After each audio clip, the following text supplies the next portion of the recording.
Il y a deux types de consommateurs télé, ceux qui regardent la télévision sur Internet, sur leur ordinateur, et ceux qui la regardent sur leur télévision. Le visionnage de films et de séries s'est transformé et Apple veut faire partie de cette révolution. Apple TV, c'est le test tech de cette semaine.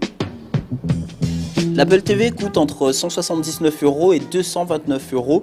Ce n'est pas une télévision mais une box et sa forme le prouve. C'est un petit cube de 35 mm sur 98, plus épais que sa première version qui reste que discret dans le salon. On trouve sur le boîtier un port HDMI. En clair, il faut une télé assez récente pour supporter l'appareil et une bonne connexion Internet. L'installation du boîtier est simple et rapide. Si on possède un iPhone et un compte iTunes ou iCloud, il suffit de poser son téléphone à côté de la box pour que l'installation s'opère. Cela évite de longues séances d'installation et de longues disputes en famille. La vraie nouveauté sur l'Apple TV, c'est son système d'exploitation tvOS. En fait, Apple veut faire de nos téléviseurs des smartphones. Et en fait, c'est plutôt une bonne réflexion. On a donc un magasin d'applications que les développeurs pourront agrémenter. Même si pour l'instant il y a peu d'applications, on peut déjà faire toutes sortes de choses avec l'Apple TV.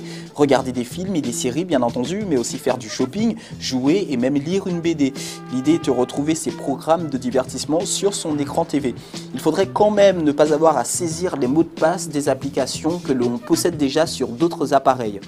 Surtout, Apple propose une télécommande semi-tactile très petite, c'est un peu comme un trackpad et en fait elle est composée à moitié de verre. Alors je ne sais pas comment vous utilisez votre télécommande, mais généralement une télécommande se pose ainsi.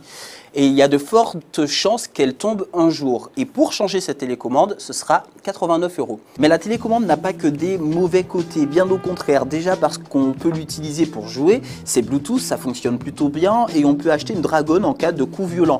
Et puis il y a Siri, je ne suis pas fan de Siri sur téléphone, mais là dans le salon, ça fonctionne parfaitement.